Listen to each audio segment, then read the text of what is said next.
A 33-10 victory against the San Francisco 49ers. Some people in Philadelphia were a little bit disappointed with how the offense looked.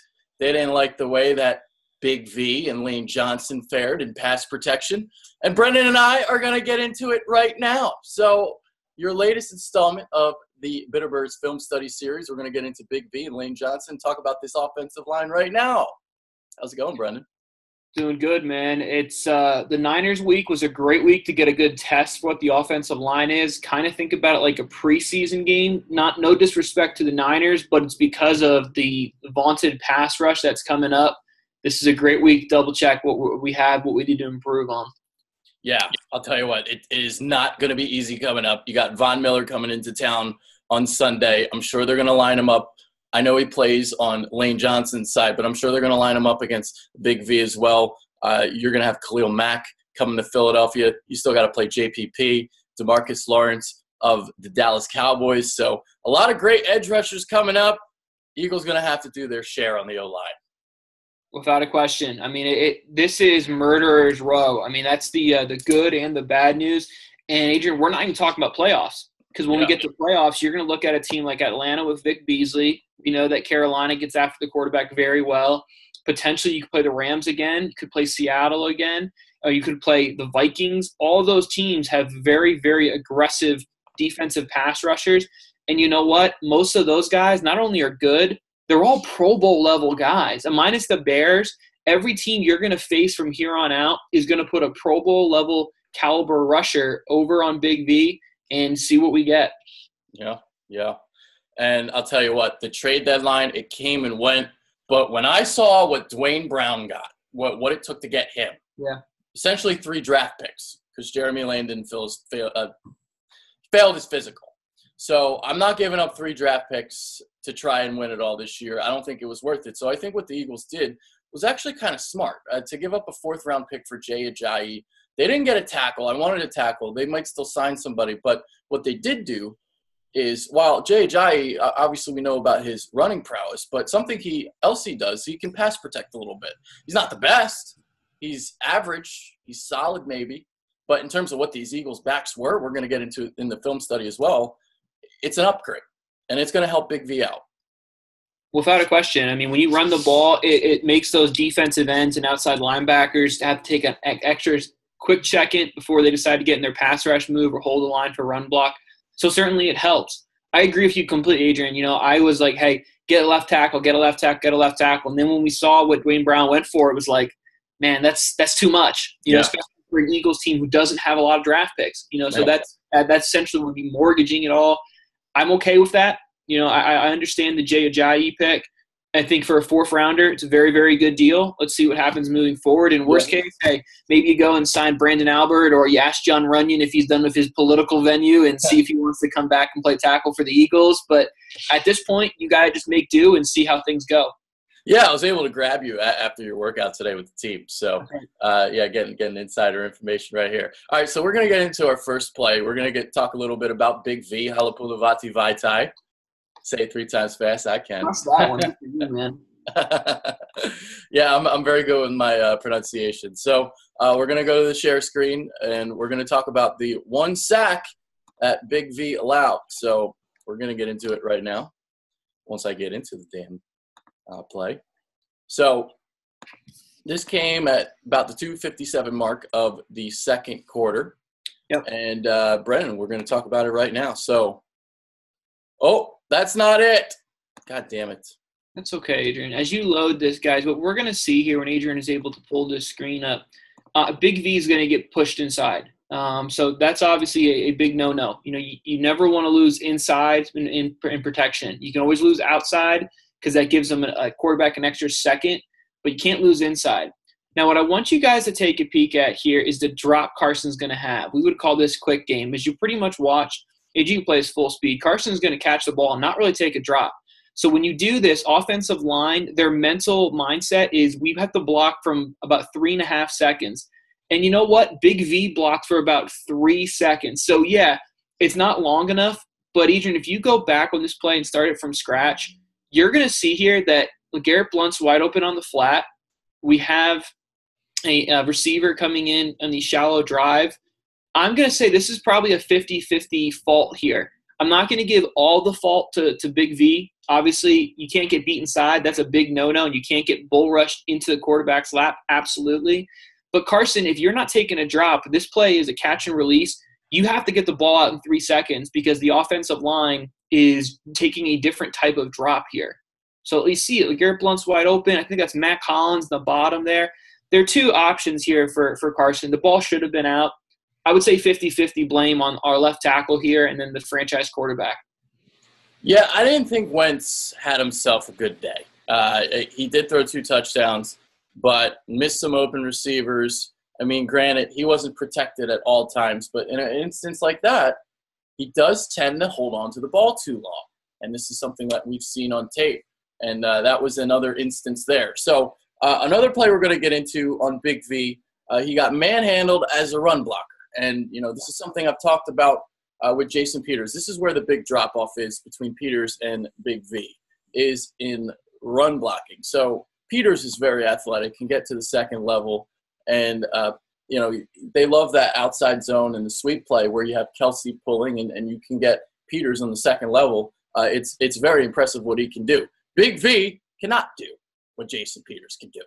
No, Big V is nowhere near the athlete of what Peters is. So you kind of lose a little bit of a mobility system. So then it becomes a kind of a conversation of what do we think we're better at with him? Do we think he's going to be someone who's going to be able to blow the defensive end off the ball and be more of a true power team?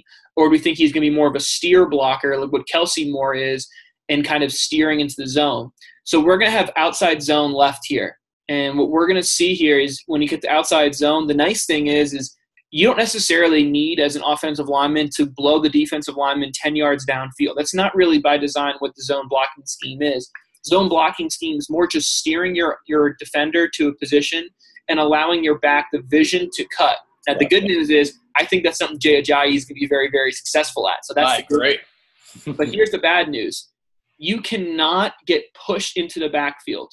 Even the great LaShawn McCoy, when he was in his high day, if offensive linemen were getting steered into the backfield, it was doomsday. Play was dead. So take a peek here from Big V. He's just going to get pushed about 2 to 3 yards deep.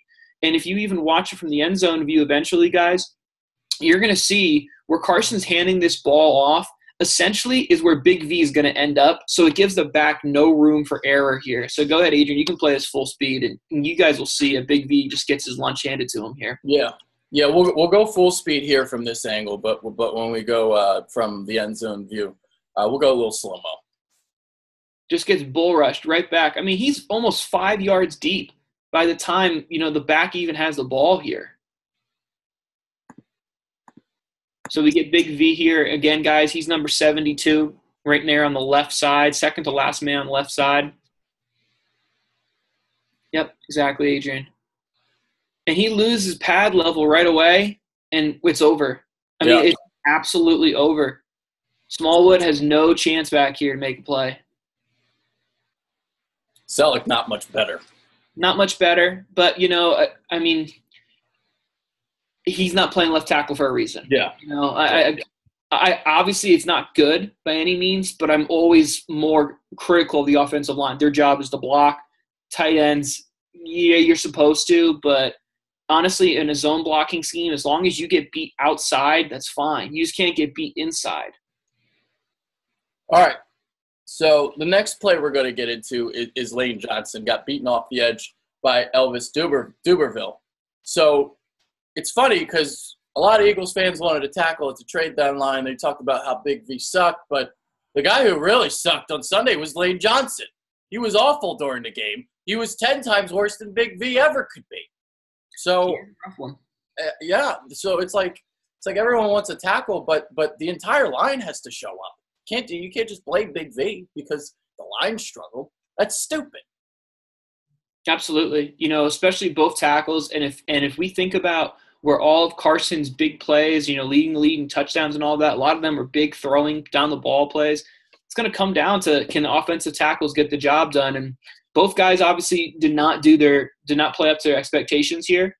And this is a nice little annual reminder that Elvis Dumervil is still in the NFL. Yeah. I almost forgot. But Elvis Dumervil is one of those vets. He's one of those third down pass rush guys. You see here, just gets a nice dip and rip and is able to make good things happen, force Carson to step up into the pocket. Now, Adrian, once the ball's snapped, I'm going to ask you to play it in slow-mo here because I want to talk about hand placement. So hand placement here is crucial, okay? What you're going to see here, guys, is Elvis is going to be able to get his right hand. Sorry about that. You're okay, Adrian. He's going to get his right hand into the chest of Lane Johnson maybe a millisecond before Lane is able to get his hands on him. Small things like that make a huge difference because if he's able to do that, when Elvis is able to get that one-arm bench press into him, he's now able to bend his body easier and is going to Adrian, pause it right now for me. He's also going to be able to shrink the hand placement of Lane Johnson. When you guys watch this play, and Adrian, I'm going to ask you to play it one more time in slow-mo from the end zone view. Yep. You're going to see that Lane Johnson's right hand is not in that armpit area where he could steer him. He's going to get it out here. And when you're out here, you have no hand power. You lost the placement battle, and that's what allows Dumerville to do that dip and rip move. Watch where Lane Johnson's right hand's going to be. Right outside. See, he's got no leverage. Yep. He's got no leverage with that right hand. And because of that, Dumerville is one of those guys. He's made a living, the 10-plus year vet in the NFL, and he feels that. Now he can rip, and that's what causes Carson to step up, and we're not in a good situation here. So this is all because Dumerville gets that first hand on him, which allows then Lane Johnson to force his hand to be wide. So in turn, what's going to happen now is Dumerville gets that long rip underneath him. You can just see, when you pause it here, you can just see that Elvis Dumerville is balanced, and you got Lane Johnson leaning to his right. Yep. It's very simple here. Yep. And obviously you described it in a sexier way than I could. So, you got all technical with it. Well, and here's the thing. Dumerville is not the Pro Bowl player he once was back in the day. But Cleveland Mack is, Von Miller is. And again, we talked about that laundry list of pass rushers that's coming. You can't do this, or otherwise you're going to look at the backup quarterback sooner than you would like because Carson can't take many shots back there. All right, now we're going to talk about the backs failing to pick up blitzers. So this has been a problem in recent weeks. More teams are going after Carson Wentz and getting free shots on him because, the running backs aren't picking them up. So this is an example of that. And, we kind of got into Jay Ajayi a little bit earlier and how he's going to improve in this area. So this was a play in the first quarter where Wentz got sacked and the blitz pickup was not good. The problem that we get into is before Jay Ajayi, the best pass blocking back you have on the roster is LeGarrette Blount. The bad news about that is everyone knows LeGarrette Blount is not a threat to release in the backfield, make a reception, and make things happen. So then you kind of get into this no-win situation. Do we bring in a Barner, who's obviously the better receiver, but he's nowhere near the blocker? So now you bring in Jay Ajayi. He has a dual threat capability. So as a defense, I'm worried about him staying in and blocking. Of course, I'm also worried about him releasing. His end zone view is going to do really nice justice of this play. There's a small thing on this specific play. Watch the nose tackle here, fellas. Watch what he's going to do. Right before the snap, pause it, Adrian. This seems small to you guys, but Carson has already set the front and set the protection, thinking that the shade of the nose tackle was going to be outside to the field A gap, or toward the boundary A gap. Because he shifts, this has changed the blocking scheme around. So what we're going to see here on the right side, we're going to have man blocking scheme by Brooks and Johnson. They're one-on-one, meaning Kelsey has no help right now to the inside A gap because that's what the pre-snap look was. Pre-snap, the nose tackle was outside shade of the center. Right before the ball snapped, nose tackle moves over. So now, as we all know as Eagles fans, Kelsey's not the best pass blocker when a head-up nose tackle is on him. This is a big red flag. Now, this is just a perfect timing play. So there's no way the Eagles could have changed protection, whether it was Kelsey or, of course, Carson. The timing was just, unfortunately, perfect for the defense. And what you're going to see here is Kelsey's just going to get pushed right into the lap. Now, obviously, this is a play-action look too, so LeGarrette Blount's not even really going to step right up and be able to go and get a linebacker here. It's just an awful situation. Sometimes the defense just going to beat you. You know, sometimes you can't say, oh, that's our fault. The defense just timed the shift perfectly, and, you know, the rush got home here. Yeah. 49ers got to Wentz early and often. Yeah. And it was interesting because we haven't been seeing that recently. And out of all teams, it was the Niners. Right. Yep, and you're going to see it. Kelsey just gets his butt pushed right into him. Because LeGarrette Blount's riding out the play-action fake, he's not able to step right towards the Mike backer coming on the blitz. It's just a perfect play by the defense. That happens sometimes, unfortunate.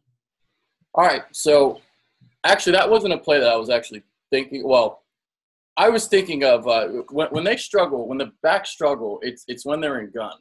That actually was a play when they were under center. So that actually wasn't a good illustration, kind of what I wanted to get into. So I don't even know why I picked that play to begin with. So that was stupid of me. But we got another situation midway through the third quarter where I believe there's a rollout to the right, and the back just completely whiffs on the block. So this is in the third quarter. All right, let's get to it. Yeah. So what we're going to see here is I believe it's trips right, gun, I think is the formation we see. Yep, exactly. All right, so Eden, let's pause it pre-snap. All right, fellas, what we're going to see here is we're going to see a flood pattern, meaning these three receivers at the bottom of the screen. So it looks like we have Nelson, we have Alshon, and then Torrey Smith as the point man. Yep. All three of these guys are going to run staying outside of the right hash, and they're going to run on different levels. So Carson's essentially just going to read high to low. If the safety's deep, okay, I'll read to the next guy. If the corner's deep, okay, I'll read to the next guy. If the linebacker's there too, then I'm going to run. So really this play should have four options. It should have your top receiver, your middle, your short, and then run. What this means is if they pocket move, a lot of times you might hear it called rodeo. So another term some people have called it. So if we get pocket movement here, this back, he's going to have to come out and take the most dangerous man outside. More likely than not, especially when we have a back who maybe isn't great at pass protections, taking him straight up, he's going to cut him. Completely normal. If we're going to cut on an outside roll, the back has to aim for the outside leg of the linebacker. This way that even if he loses, and it still gives Carson the ability to roll around him. What we're going to see here is the running back here. He's going to try to cut the inside leg. Because he tries to cut the inside leg, Carson's already rolling out. So if you think about just angles, the linebacker's scraping outside. So he's coming in this direction. So if the running back comes in this direction, he's never going to hit him. He has to aim for where the linebacker is going to be. So that's why he needs to aim for the outside leg. So go ahead, Adrian, and play this full speed, and we'll see exactly what I'm talking about here. Has to be aiming for the outside leg, aims for the inside, and he's never going to win because the linebacker is seeing Carson roll, so the linebacker is going to go outside because his job is outside contain. And we'll go slow-mo here on this angle. Yep. I love the end zone view. A lot better. See, right here, he has to be aiming outside leg, not the inside, because as you watch him, his angle is telling him, I have to be outside contain. I have to be the outside man. That's where you gotta recognize that he's rolling to the right. I mean, exactly. It's kind of simple, but not. I guess I don't know. I guess when things are going that fast, it's kind of hard to put comprehend everything that's going on in the field. I don't know, but that seems simple to me. It's just a basic knowledge, really. It's just thinking. It's really put your mind into that defender's. Yeah. What is his job? His job is outside contain. Okay, well then I have to meet him at the outside point. I can't take the inside angle because he's going to say, okay, I'm just going to walk. I'm going to take one step and be around you. I think that was Smallwood too on that play. Smallwood has been atrocious. I believe so. I don't know if it's him or Blount, but the statistic I saw from Pro Football Focus, out of the 44 qualified running backs in pass protection, Wendell Smallwood was dead last. And I think it was him. I'm not sure if it was him or Blount. But one was 44, the other one was 33. Jay Ajayi is 19.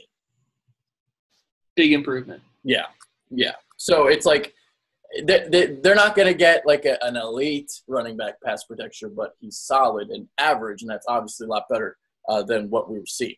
Yeah.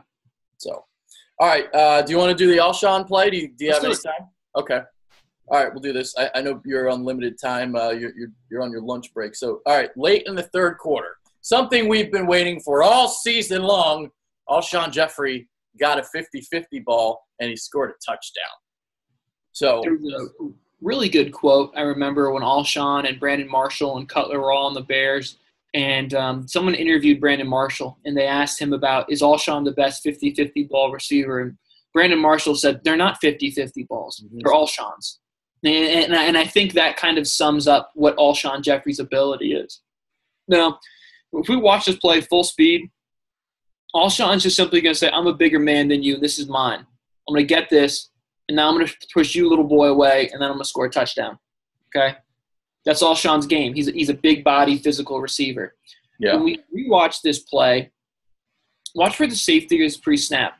Adrian, you said it yourself. This was not one of Carson's better games. Mm-hmm. Okay?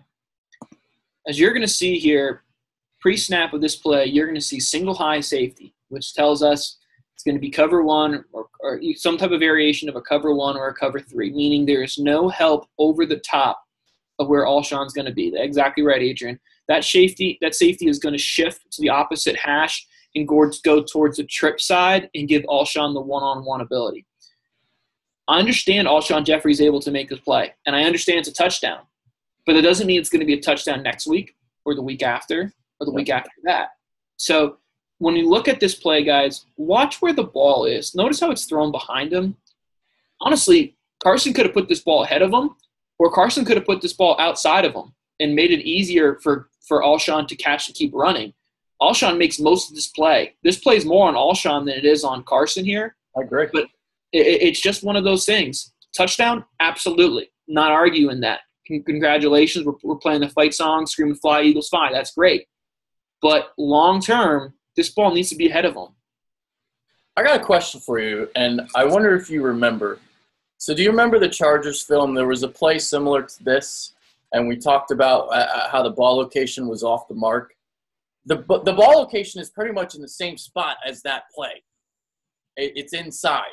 So do you think maybe that Alshon kind of figured out how to adjust to Wentz in his throws? Because, I mean, obviously back shoulder, you want the ball on your outside shoulder, not inside. Well, maybe because he knows that he has the tendency to kind of throw it inside, that he was able to properly adjust this time, because he hasn't been making that catch this season. There's been a chemistry issue.